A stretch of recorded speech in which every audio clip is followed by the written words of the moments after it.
Hello viewers, నేను మీ Lakshmipriya. Welcome to my channel moms ముచ్చట్లు. ముందుగా అయితే అందరికి మహిళా దినోత్సవ శుభాకాంక్షలు. ఈ రోజు అయితే నేను భలే ముచ్చటైతే తెచ్చేసాలే. అది నీకు నాకు ఎంతో మంది ఆడాళ్లకు భలే నచ్చే విషయం అన్నమాట. ఇంతకీ ఏంటనుకుంటున్నారా? అదే మన సీరియల్ యాక్టర్స్ లేరు, కావ్య నిఖిల్, వాళ్ళిద్దరు ఖచ్చితంగా కలుస్తారు అనేది చెప్తున్నాను అనమాట. వాళ్ళు వచ్చి నాకు చెప్పలేదు, అందరికీ చెప్పారు, కానీ మనం మట్టి బుర్రలకే ఎలగలేదన్నమాట.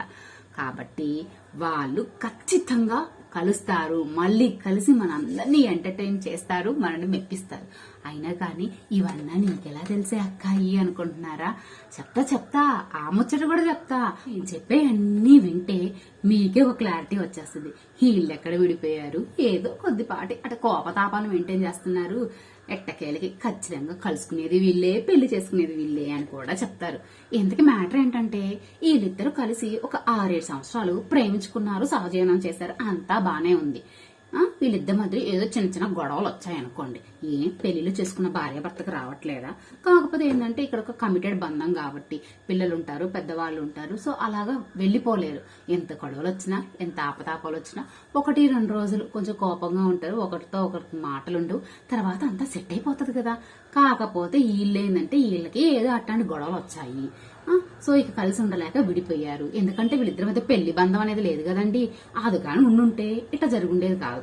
సో కోపం వచ్చేసి వెళ్ళిపోయారు, ఎవరి దారిని వాళ్ళు పోయారనమాట. ఇక కాకపోతే అటు విడిపోయినా గానీ వీళ్ళు విడివిడిగా కొన్ని షోలకు వచ్చారు, ఇద్దరు కలిసి కూడా షోలకు వచ్చారు. ఈ షోల్లో మనం ఏం గమనించామండి? వాళ్ళు విడివిడిగా వచ్చినా కలిసి వచ్చిన 2 సంగతులు, 2 మెసేజ్లు అయితే మనకిస్తున్నారు. ఒకటి, కావ్యమ్మేమో కోపంగా ఉంది, ఈ నిఖిల్ బావేమో ఏదో తప్పు చేసినట్టు, ఏదో డిప్రెషన్లోకి వెళ్ళినట్టు, అయినా కూడా కావ్య మీద ఎంత ప్రేమ ఉందని చెప్పేసి ఎమోషనల్ అయిపోతూ ప్రేమ సాంగులు చేస్తూ వాళ్ళకి డాన్స్లు వేస్తూ ఇట్లా చేస్తున్నాడు. కావ్యమ్మేమో వాడి మీద కోపంతో నా ఇండైరెక్ట్ గా తిట్టడము, అతన్నే తిట్టడం అలా చేస్తుంది. కానీ ఈ కోపతాపాలు ఎన్ని రోజులు ఉంటాయండి? ఏదో ఒక రోజు తగ్గేదే కదా. కాలంతో పాటు అన్ని గాల్లో కొట్టుకోబోతాయి. కావ్యమ్మ కోపం కూడా అంతే. అది తగ్గాక మళ్ళీ ఇద్దరు కలుస్తారు. ఏమంటారు? నిజం కాదా? నేను చెప్పేది నిజమే కదా. ఎన్ని చూడట్లేదు, ఎన్ని మన జీవితాల్లో చూడట్లేదు, మళ్ళీ కొత్తగా ఈ విషయం ఏంటి?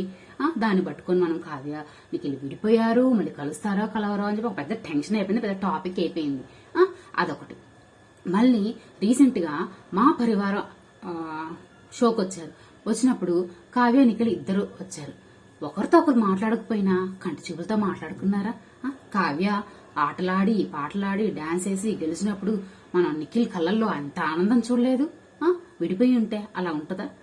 ఇంకో విషయం, అంతేకాదు కావ్యకు కూడా చాలా ప్రేమే ఉంది, కాకపోతే ఏదో మనస్పర్ధలు వచ్చాయి, ఆ కోపంతో కొద్దిగా అయితే బెట్టు చేస్తుంది అనమాట.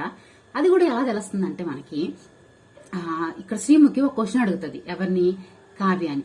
నీకు ఎలాంటి వాళ్ళు కావాలి, నీకు ఫుడ్ చేసే ఎలాంటి హస్బెండ్ కావాలి అంటే కావ్య చెప్తుంది, నాకు మంచిగా ఫుడ్ చేసి పెట్టే వాళ్ళు కావాలి అని చెప్తుంది. అప్పుడు శ్రీముఖి అంటది, మన తేజుగాని చేసుకుంటావా అంటే చీ నాకు టేస్ట్ ఉంది అని చెప్తుంది. అంటే నిఖిల్ బాగా కుక్ చేస్తాడు, ఆ విషయం కావ్యకి తెలుసు, కావ్యకే మనకు కూడా తెలుసు. ఎందుకంటే బిగ్ బాస్ లో ఎన్ని రకాల వంటలు చేయలేదు, అందుకని చెప్పేసి సో ఇండైరెక్ట్ గా ఏదో కోపంగా ఉన్నాను, ఏదో కొంచెం బాధలో ఉన్నాను, అంతేగాని చివరాఖరికి టార్చర్ పెట్టేది మాత్రం నీదే నా నిఖిల్ అని చెప్పి ఎట్టకేలకి ఒక క్లారిటీ అయితే ఇచ్చేసింది. ఇది కూడా మనకు బాగా అర్థమవుతుంది కదా. ఇక తర్వాత విషయం, మొన్నేతో ఇస్మార్ట్ జోడీలో ఒక ప్రోమో వేశారు. దాన్ని చూసి అందరూ ఇక కలవరు అనుకున్నారు. తీరా షో మొత్తం చూసాక ఏం అర్థమైంది? ఈ కావ్య వాళ్ళ ఫ్రెండ్ ఇండస్ట్రీకి రాకముందు, అదే ఈ బుల్లితెరకు రాకముందు ఒక రూమ్ లో కలిసి ఉండేవాళ్ళట. సో ఆ ఆపర్చునిటీస్ కోసం ట్రై చేస్తూ ఉంటే కావ్యకి ఏదో వేరే ఇండస్ట్రీ నుంచి ఒక సినిమా ఆఫర్ వచ్చిందంట. అయితే వాళ్ళ ఫ్రెండ్ ఉండి అక్కడంతా బాగుండదు, నువ్వు వెళ్ళకే అని చెప్పేసరికి సరే ఫ్రెండ్ మన మంచి కోసమే చెప్తుంది కదా అని చెప్పేసి కావ్య అయితే ఆ ఆఫర్ అయితే వదిలేసుకుంది. కానీ అదే ఇండస్ట్రీ నుంచి వాళ్ళ ఫ్రెండ్కి ఆఫర్ వస్తే ఆవిడ మాత్రం చెప్పబెట్టకుండా పెట్టేవాడ సర్దుకొని బయలుదేరేసింది. సో నా ఫ్రెండ్ నాతో ఉంటూ నాకు మంచి చెప్తుంది అనుకుంటే నన్నే మోసం చేసి వెళ్ళిపోయిద్దా అని చెప్పేసి చాలా అప్సెట్ అయిపోయి ఇంకెప్పుడు ఎవరిని భవిష్యత్తులో అంత తేలిగ్గా నమ్మకూడదు అని చెప్పేసి అయితే డెసిషన్ తీసుకుంది. దీన్ని బట్టి మనకు ఇంకొక క్లారిటీ రావాలి. ఏంటంటే కావ్య అది కొంచెం చిన్న చిన్న వాటికి ఎక్కువ ఆలోచించి ఎక్కువ అప్సెట్ అయ్యే మనస్తత్వం ఉన్నట్టు. కాబట్టి నిఖిల్ కావ్య మధ్యలో కూడా ఏదో గొడవలు జరుగుంటాయి. వాటి నుంచి ఇంకా బయటపడడానికి కొంతకాలం అయితే టైం పడుతుంది అనమాట. అది ఇక్కడ కూడా క్లారిటీ అయితే వచ్చేసింది కదా.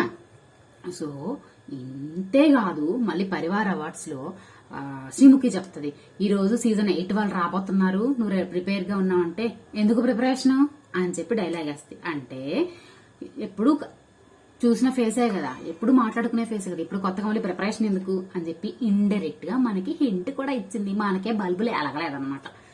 ఇంతేకాదు, అదే షోలో శ్రీముఖి నిఖిల్ని అడుగుతుంది, ఈ షోకి వచ్చిన వాళ్ళలో నీకు ఎవరు అందంగా కనిపిస్తున్నారు అని.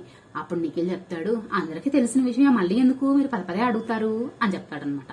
దీనికి కావ్య ఏమంటదో తెలుసా, ఆయన ఇక్కడ ఎందుకు చెప్తాడులే, బిగ్ బాస్ హౌస్ లో అయితే చెప్తాడు అంటది. అంటే కావ్యకి కూడా తెలుసు నిఖిల్ కి కావ్య మీద చాలా ప్రేమ ఉంది అని.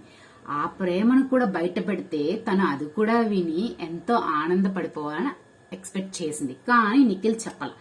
సో చూసారా, వీళ్ళు ఏదో కొద్దిపాటి గొడవలు జరిగాయి.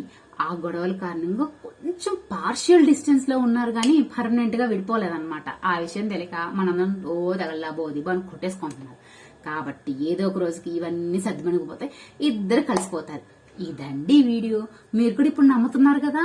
సో ఆ నమ్మకం వచ్చిన వాళ్ళందరూ ఖచ్చితంగా వీళ్ళు కలుస్తారు అనే వాళ్ళు మాత్రం ముందు సబ్స్క్రైబ్ చేసుకుని పక్కన గంట కూడా కొట్టేసేయండి.